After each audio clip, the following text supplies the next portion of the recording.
ลูกดีจักเดือนนี่ล่ะได้เลย2 เดือน2 เดือนอืมก็คือแบบใดนี่เจ้าเลี้ยงลูกเดียวบ่เลี้ยงลูกผู้เดียวเจ้าบ่โดยสามีเจ้าได้ซะเขาปะเขาเลย อ้าวปะกันแล้วโดย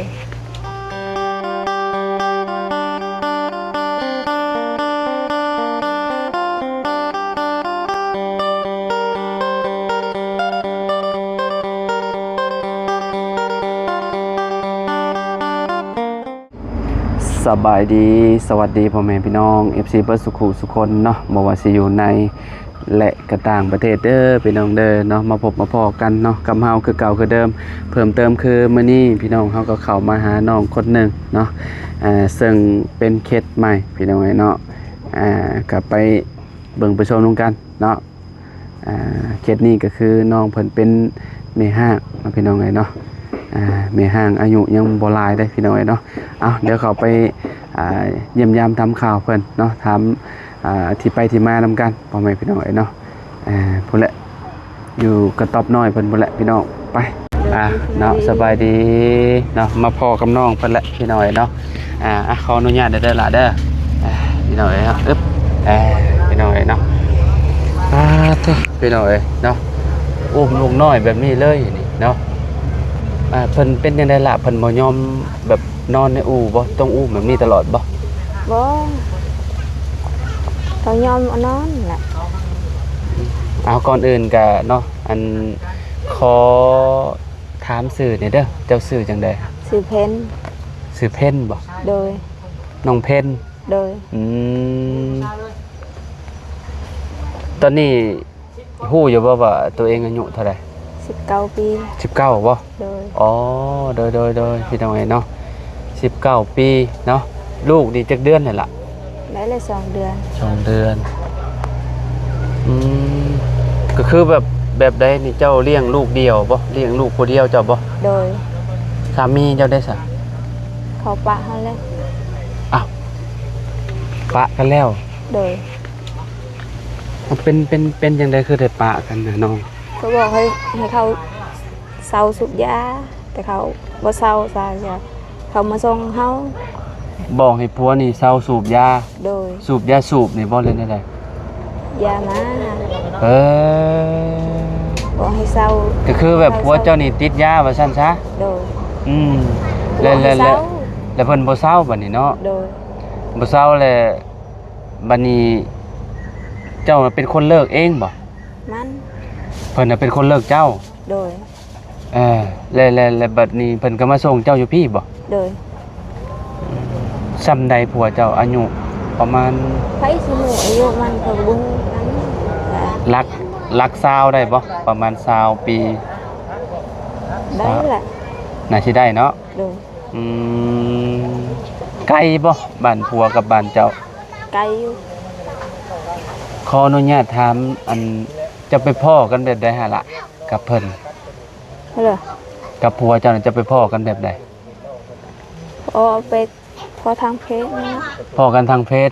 คบกันจักเดือนนั่นแหละเดือนนึงคบทางเพศ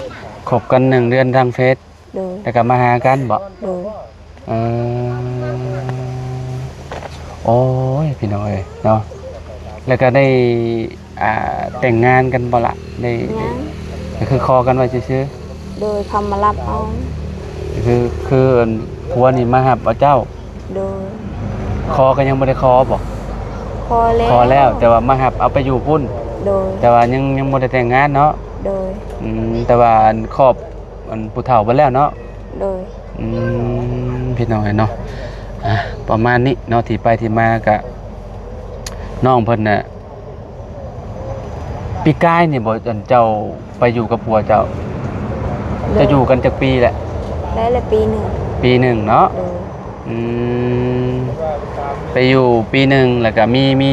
อันน้องผู้นี้เนาะโดยจักชื่อจังใดอันลูกเจ้าน่ะมินตาชื่อมินตาบ่โดยผู้หญิงเนาะผู้หญิงคิดว่าผู้ชาย ชื่อมินตาน้องมินตาเนาะโดยพี่น้องจะอยู่นี่ได้จักมื้อแหละจ้ะน้องอยู่ในกระต๊อบตัวนี้ได้เลย20 กว่ามื้อฮะ สาวก็มื้อละ เศร้ากว่ามื้อแล้ว โดย เออบอกว่าเจ้านอนอยู่ผู้เดียวอยู่ในนี่มีลูกมีน้องบ่มานอนนำ ล้าน หลานมานอนนำเป็นห โด มู่ ย เวลาฝนตกมันก็เรียบร้อยแล้ว บัดฝนตกแห้งเปียกมั้งหามันนอนซ้ อ๋อคือแบบคือบ่ขึ้นไปอยู่นำแม่ซะแบบว่าเป็นแบบใดแบบ ำแบบว่าเขายังพิธีเพื่อนอาสาวเขานี่ อ๋อติดฮีทบ่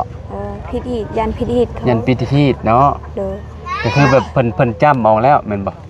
โดย ก็คือแบบฮีทเพิ่นนี่คือแบบถ้าจ้ำเอาแล้วบัดแลต้องมีเงินจ้ำเขาคืนแม่นบ่ โดย ต้องมีหยังหะเนาะ มีหมูมีไก่ มีหมู โดยมีหมูมีไก่ มีหมูมีไก่จังซี่ได้ขึ้นไปอยู่เฮือนพ่อเฮือนแม่เนาะ โดย อืม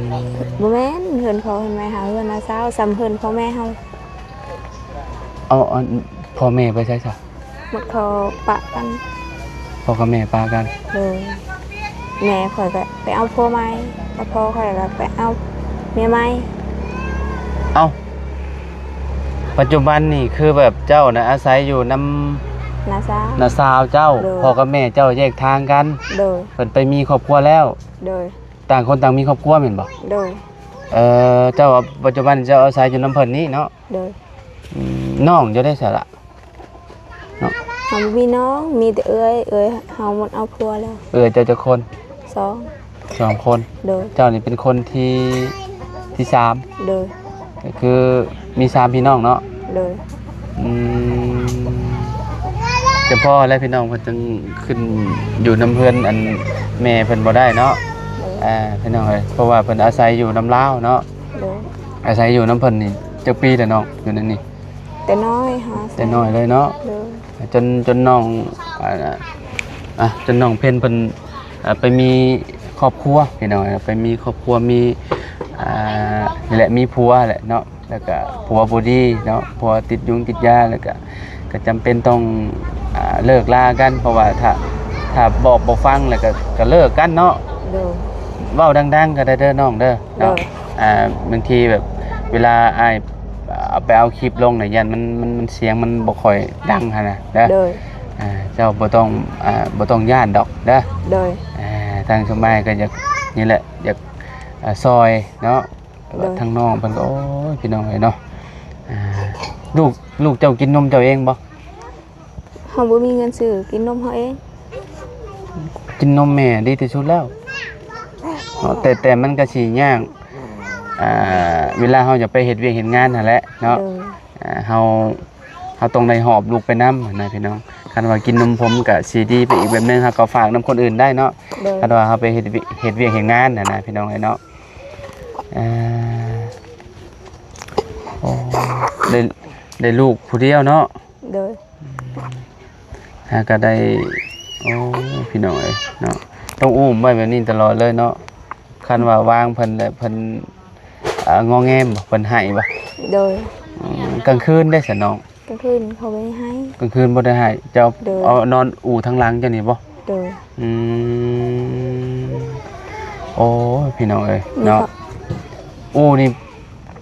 ไผเฮ็ดให้ซะอันเฮ็ดเอาเองบ่ โดยเห็นเอาเอง ทางหลังเจ้านี่ได้ โดย เอาอันนั้นพี่น้องเอ้ยเนาะอันอีหยังกระสอบปุ๋ยบ่ นี่จะสอบเขา กระสอบข้าวบ่ โดย แล้วก็เอาไม้อันนั้นเนาะ โดย อันไม้ที่ว่ามันเป็นงอๆโค้งๆแล้วก็โค้งเอาแล้วก็อันนั้นเนาะพี่น้องเอ้ยเนาะเรากับ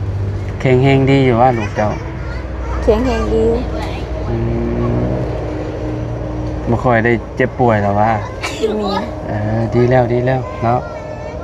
นอนเนาะกลางเว้นกินนมแล้วก็นอนพี่น้องป้อนข้าวแล้วบ่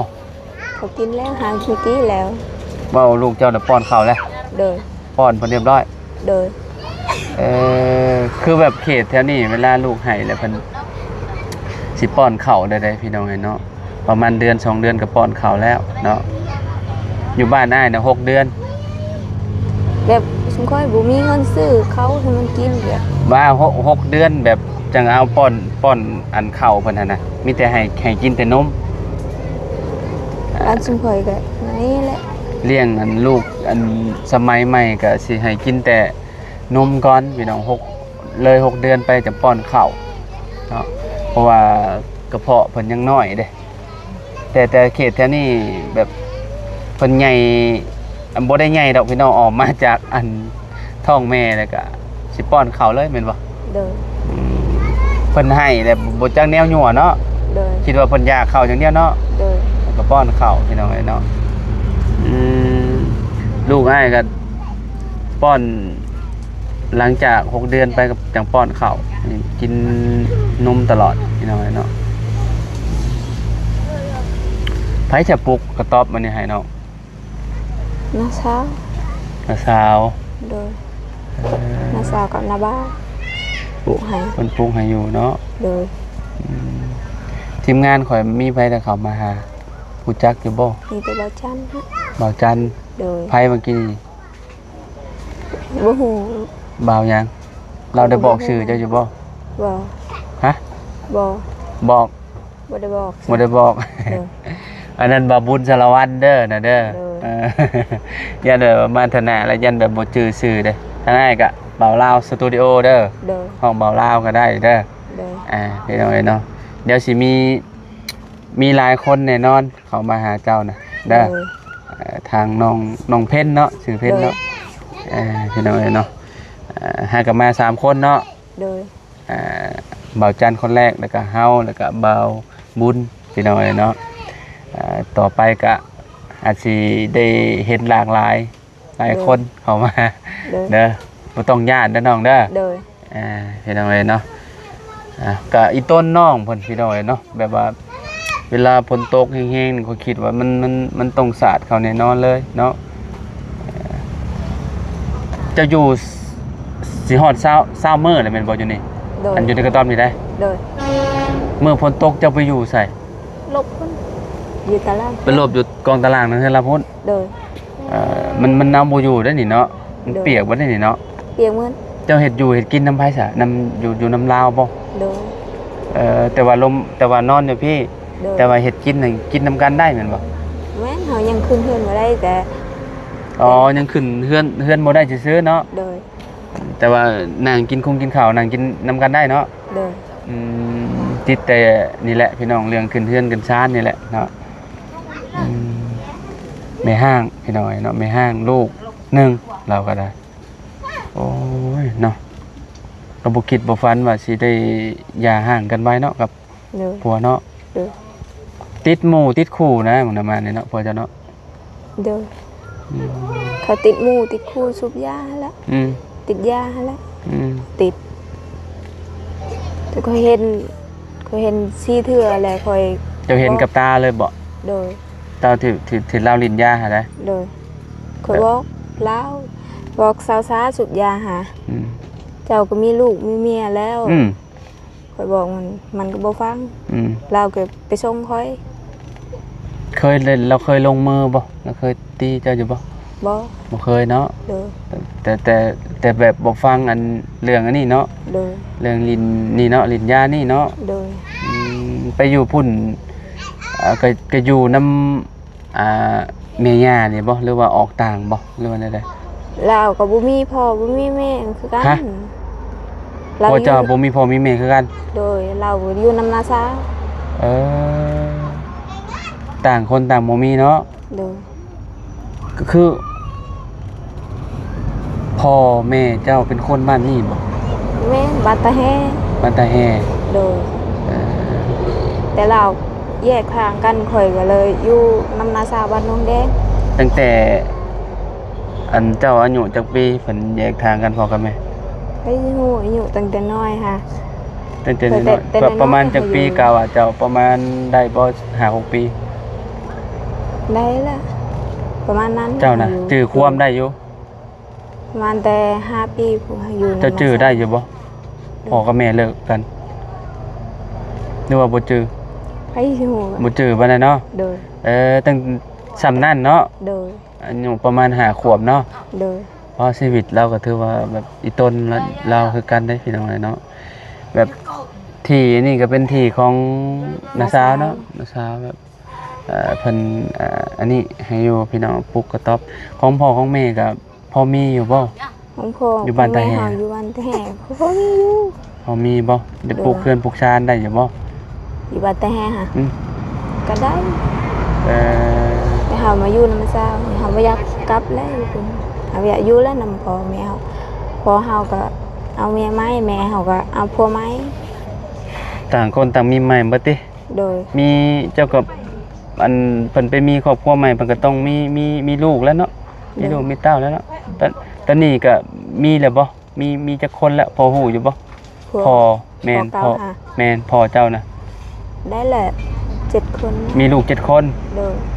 กับเมียใหม่แล้วหาได้ โดย บัดแม่ได้บัดนี้กับผัวใหม่ แม่เฮาได้เลยฮะ1ผู้หนึง คนหนึง โดย แต่ว่าพ่อนี่ร้ายเนาะ โดย อืมโอ้พี่น้องเอ้ยเนาะคันว่าให้กลับไปอยู่นำแม่นี่บ่ไปบ่ บ่ บ่ไปอยากอยู่นำน้าสาว โดย น้าสาวนี่ก็ซ้ำแม่แล้วเนาะเราเลี้ยงเนาะ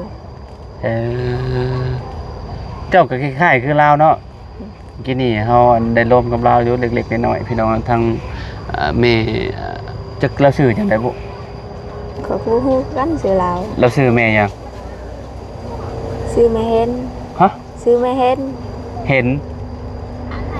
ชื่อลูกเขาลาวเห็นก็ อ๋อชื่อลูกเราชื่อเห็น โดยก็เขาเอิ้นแม่เห็น มีแต่ห้องแม่เห็นเนาะ โดย ในน้ำนะนี่เนาะห้องในน้ำลูกเนาะ โดย แต่ว่าสื่อเล่าน่ะบ่ฮู้เล่าสื่อหยัง เบิ่งเล่าคือสิใจดีอยู่ดอกพี่น้องเอ้ยเนาะทางแม่น้าสาวแล้วนี่นะพี่น้องเอ้ยเนาะโอ้พี่น้องเอ้ยเนาะบ่ได้มีหยังเนาะนอนแบบนี้เลยพี่น้องเอ้ยทางน้องเพ็ญปานนี้เนาะอืมชีวิตคนเฮาก็โอ้ยพี่น้องเอ้ยเนาะพ้อกันใน Facebook แล้วก็ได้อุ้มลูกแบบนี้แหละพี่น้องแต่ละมื้อเนาะแต่สิไปทางใดเนาะต้องคะแนนไปเฮ็ดเวียกก็ต้องเอาฝากลูกเมียนให้เพิ่นเลี้ยงให้ โด เนาะ ย ตอนเจ้ายังบ่มีลูกเจ้าเฮ็ดเวียกหยังเจ้าเฮ็ดอยู่ไสเฮ็ดงานการอยู่บ่ เฮ็ดงานการอยู่ เฮ็ดหยังล่ะ เฮ็ดไปรับจ้างเขาเฮ็ดทาน รับจ้างเฮ็ดทานอยู่พุ่นบ่ โดย อ๋ออันนี้ย่างแล้วบัดนี้เนาะ โดย ลูกก็อันนี้พี่น้องเอ้ยเนาะลูกก็ยังน้อยอยู่เนาะเอาจังใดก็เป็นกำลังใจให้น้องเพชรเด้อเนาะพี่น้องเอ้ยเนาะลูกเจ้าใส่เป็นเพิดอยู่บ่ซะเนาะ ใส่เพิ่นเพิ่น เอาซอยน้องเพิ่นก่อนพี่น้องเอ้ยเนาะมีแต่ไอ้เอาเงินให้เด้อ โดย จังใดก็สู้ๆเด้อ โดย เดี๋ยวมีเวลาเดี๋ยวจะเข้ามาหาน้องเพิ่นอีกเดี๋ยวสิไปทางบ้านน้องเจดีเพิ่นก่อนพี่น้องเนาะก็ห่างจากบ้านน้องเจดีกับบ่ไกลปานใดเนาะบ้านนี้บ้านน้องแดงเนาะ โดย พี่น้องอยู่บ้านพุ่นบ้านกระลุงบ่หรือว่าบ้านกระลุกบ้านกระดับเนาะ โดย กระดับนอกกระดับในนั่นแหละพี่น้องเนาะจังได๋ก็สู้ๆเด้อน้องเด้อทางอ้ายเอาให้เด้อพี่น้องเอ้ยเนาะโธ่พี่น้องเอ้ยเนาะอันนี้ก็คือว่าเป็นเคสใหม่พี่น้องสดๆร้อนๆเลยเนาะทางน้องเพนกับลูกน้องลูกเจ้าชื่อจังไดก็ ซิมินตา น้องมินตาพี่น้องเอ้ยเนาะมีห้างน้อยพี่น้องเอ้ยเนาะไปไปป้าเด้อเอาสบายดีเด้อน้องเด้อขอไม้นี่ล่ะขออนุญาตเด้ออึ๊บพี่น้องเอ้ยเนาะไปเนาะไปสัพี่น้องเอ้ยเนาะทางนอกมันก็อยู่น้ำมองต้นอันนี้แล้วได้พี่น้องเอ้ยต้นหมากยำใหญ่เลยเนาะเวลาฝนตกพาลงกับป๊บพี่น้องเราก็ได้อยู่บ่ได้พาลูกน้อยไปอยู่เฮือนอันนาซาวว่าซั่นเพราะว่าเฮือนนาซาวก็ยังขึ้นบ่ได้พี่น้องยังติดฮีทอยู่ว่าซั่นเนาะเอาจังใดก็เนาะฝากพ่อแม่พี่น้องเนาะมาเป็นกำลังใจให้ทีมงานชุมเฮาเด้อขอบคุณ FC เพื่อทุกคนเนาะที่มาหับชมคลิปเนาะเอาสำหรับคลิปนี้ครับก็ขอตัวลำลาและพ่อแม่พี่น้องพบกันคลิปไหนสำหรับคลิปนี้ไปแล้วสบายดีพี่น้อง